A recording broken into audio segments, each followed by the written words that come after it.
protest, NYCN tells 104 affiliate youth groups to be on standby. Share this video, subscribe, like and share with your friends. Against the backdrop of the much-anticipated August 1st nationwide protests, the National Youth Council of Nigeria, NYCN, has initiated consultations and instructed its 104 affiliate organizations to remain on standby. The planned protest, said to draw the attention of government to the current hardship in the nation, is scheduled for August 1st to 10th and has been causing considerable tension and eliciting diverse reactions from the government and Nigerians. Various groups involved in the campaign have indicated that the demonstration is a response to the rising cost of living and the economic difficulties experienced by the people. In a communiqué released on Thursday, after an emergency meeting of its national executive, 36 state chairmen, and other stakeholders via Zoom, the NYCN expressed deep concern over the severe socioeconomic challenges and widespread hardship faced by citizens, especially the youth. NYCN's President Sukubo Sa Igbe Sukubo, in a communiqué on Thursday, announced that the organization will hold a World Press Conference on Wednesday, July 31, 2024 to address the nation on the current issues and its stance on the upcoming protest. The communiqué read, on the 24th of July, 2024, the National Youth Council of Nigeria, NYCN, convened a crucial meeting with its national executive, 36 state chairmen, and other key stakeholders to deliberate on the state of the nation and the looming nationwide protest scheduled for August 1, 2024. The meeting was held via Zoom and lasted for several hours, addressing the urgent concerns of Nigerian youths and the overall socio-economic and political climate of the country. NYCN leaders acknowledged that the current socio-economic challenges facing Nigeria, including rising inflation, insecurity, unemployment, and the general hardship experienced by citizens, particularly the youth, have reached alarming levels. These issues have sparked widespread agitation and calls for a nationwide protest.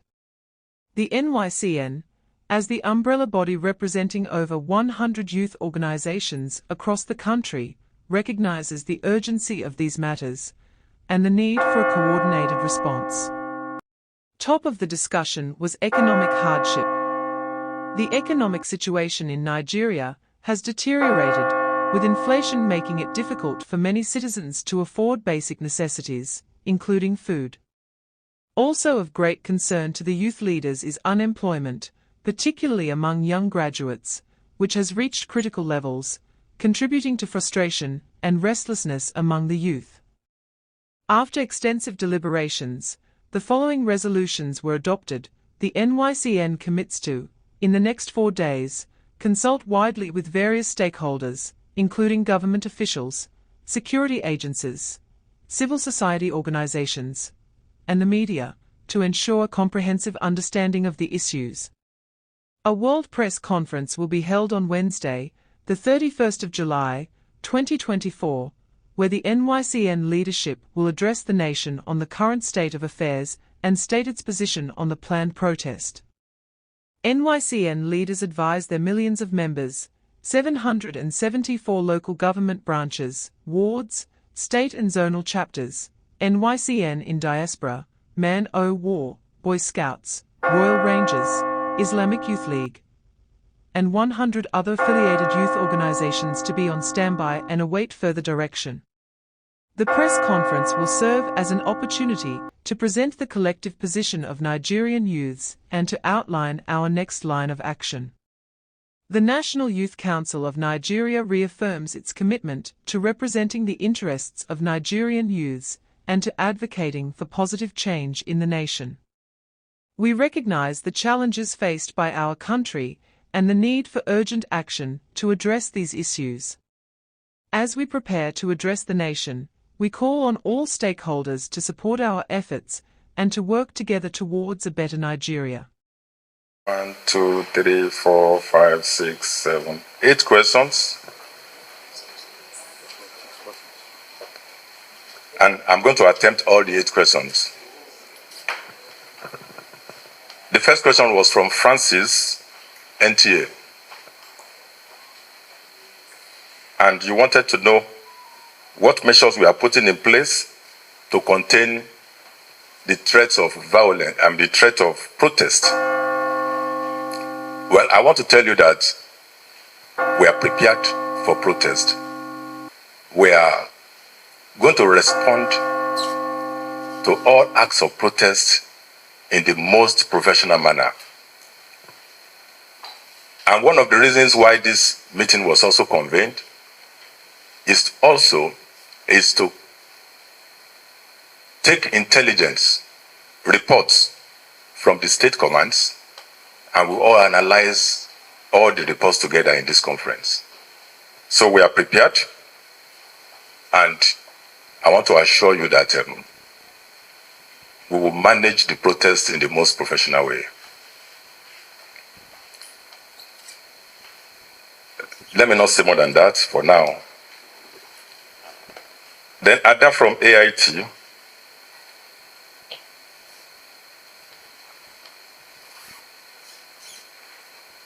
Ada wants to know what we are doing to curb the menace of oil theft in Nigeria. In my speech, in my address just now, I mentioned that we have taken steps to reorganize and reposition the IGP task force on pipeline vandalism, and that we have started getting results from that. Recently, first PRO, where the achievements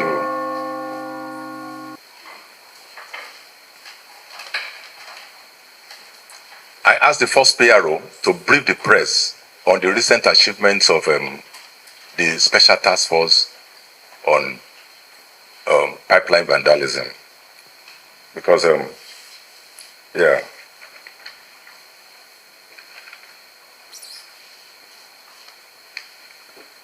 Within the last 2 weeks, the task force intercepted 9 trucks, 3 wooden boats,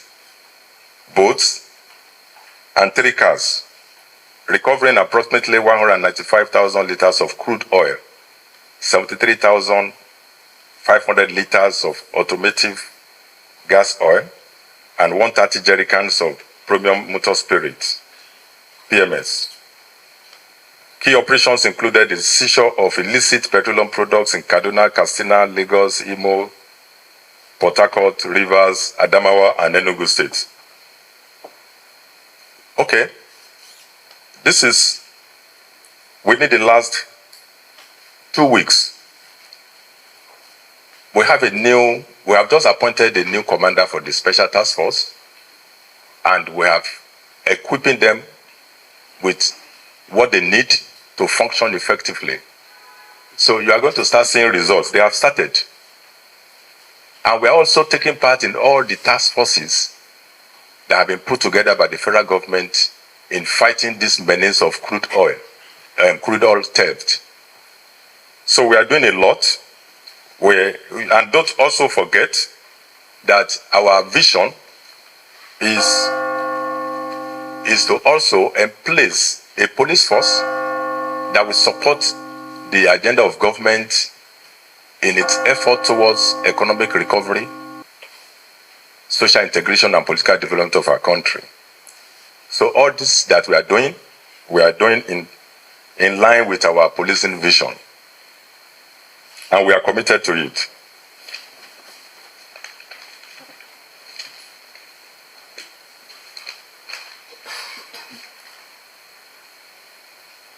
I don't know if I was able to answer that question correctly, the way you want it.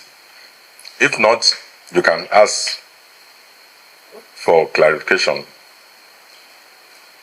Lucky from Channels.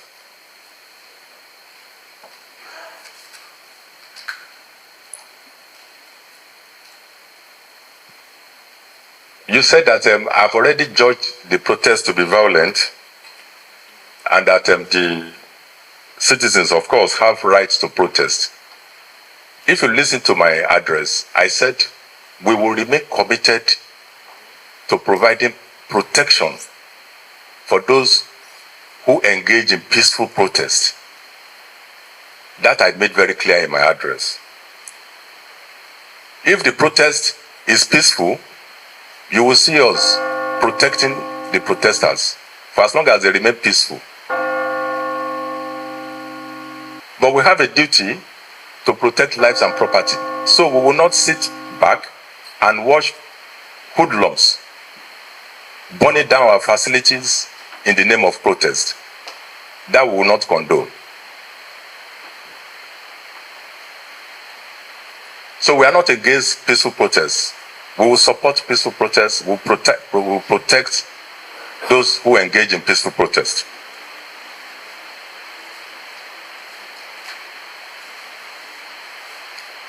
Then Shegun of Tribune, you have concern with cooperatives. I don't know where you got that from. But you may be right. I will look into it.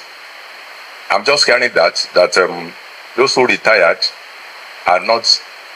They are finding it difficult getting their savings from the cooperatives. I'll find out what is happening. And if that is truly happening, we are going to take immediate measures to remedy it. Joseph from Daily Independence. From Daily Independence newspaper. You said that since kinetic effort is not yielding the desired results, why are we not trying non-kinetic approach? I want to tell you that what we have been doing is combining both kinetic and non-kinetic approaches in solving our security challenges in Nigeria. We are committed to non-kinetic approach.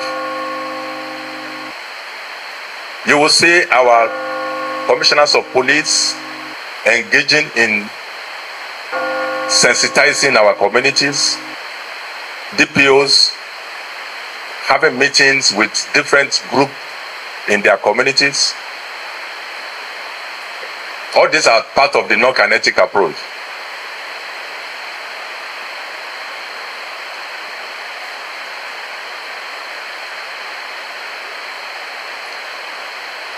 Then Odita wanted to know how we intend to balance the right of citizens to protest and the need to maintain law and order. That has always been a challenge. But it is not a challenge if the protest is peaceful. It becomes a challenge if the protest is violent. But I have always said that the right to protest is right to peaceful protest. No civilized society would tolerate violent protest. Violent protest is criminal, but peaceful protest is a right. So if the protesters come out and they are peaceful, there is no challenge. There is no difficulty in balancing their rights to protest and our duty to maintain law and order. Because everything will just go on seamlessly.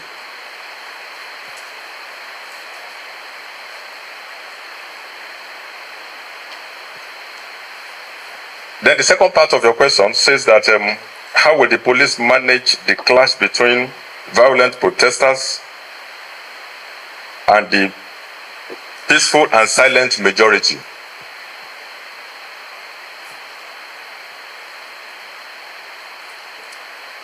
Well, what I will say here is I will just use this opportunity to appeal to the youths of Nigeria.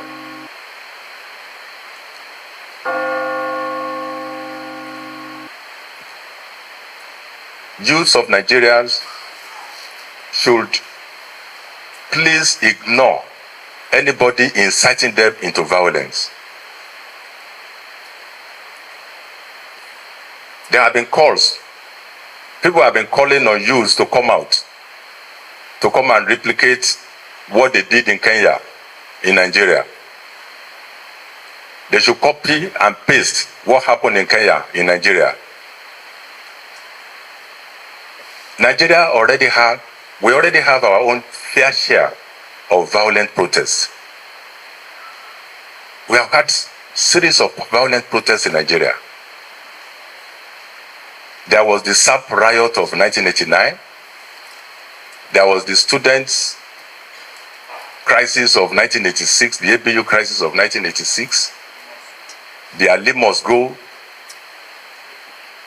protest of 1978. So we have had our own fair share of violent protests in Nigeria. The most recent is the NSAS crisis of 2020, where, apart from innocent lives that were lost, there was mega destruction to public infrastructure, especially in Lagos. There was unprecedented destruction and looting of private businesses, worth trillions of naira. Job losses were in several thousands. Loss of revenue due to productive hours lost, calculated to be in several billions of naira. And what we have left? Insecurity took over post-NSAS crisis. All those places where police stations were burnt down, go and ask them if they want any protest. Go and hear them. Let them share their experience with you. All those areas where they burned down police stations, criminal gangs took over. Armed robbers terrorizing them. Young ladies cannot come out once it is 7 p.m. Several women raped. People were calling for the return of the police. So it is usually from violent protest to violent crime. That's what follows. After the violent protest, what follows is violent crime. All the arms looted from police armories are in the hands of criminals, now terrorizing members of the public.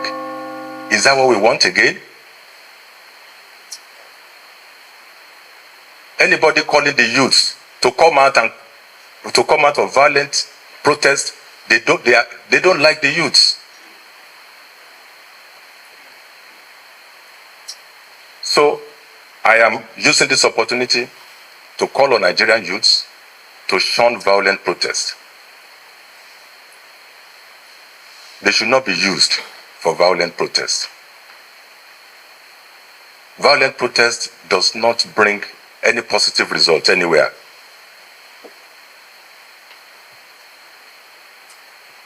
It leaves in its trail tears, sorrows.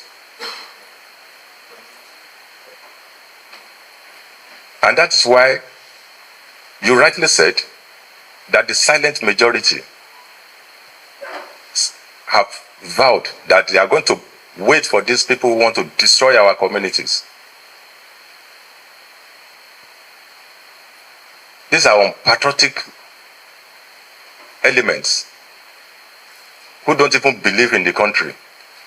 They just want to burn down our country.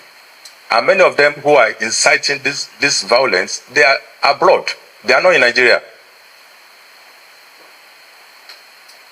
We have checked them out on social media. They are not living in Nigeria.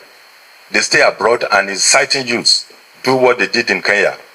As if we have not. What happened in Kenya that has not happened in Nigeria before?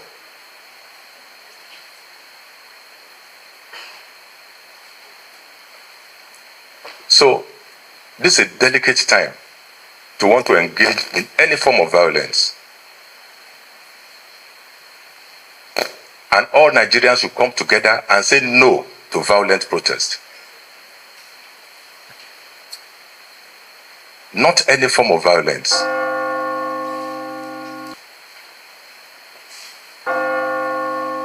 It's just going to leave us worse off.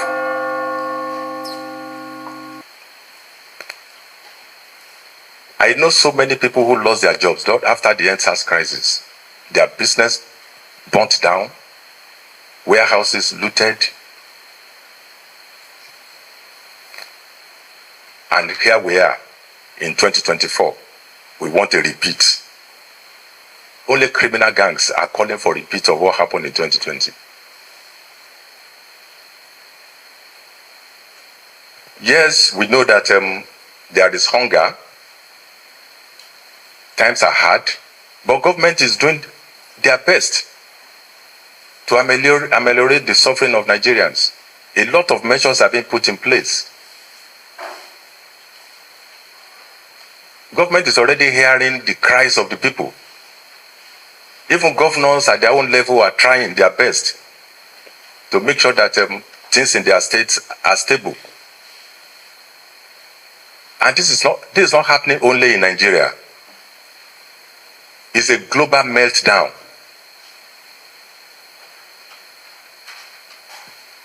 I know some people who left Nigeria because they felt Nigeria was hard. Now they want to come back because where they went is even harder.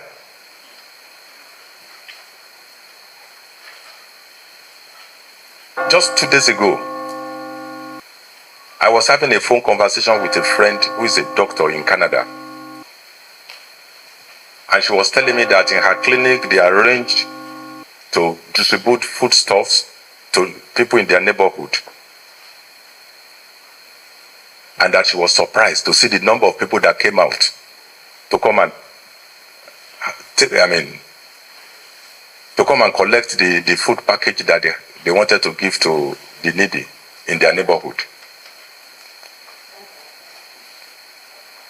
That people turn out just to come and collect bread, come and collect spaghetti in faraway Canada, developed country. So what is happening in Nigeria is not happening only in Nigeria. It's a global problem. And governments of these countries are trying their best to help their citizens. Our government too is doing their best. They are not sleeping. They are even more concerned than some of us. Thanks for tuning in to Smart Okoson TV show. Keep exploring, stay curious, and never stop getting the latest information happening around. Don't forget to like, comment, subscribe, and share to keep the intellect flowing. Until next time, keep sharpening and be smart.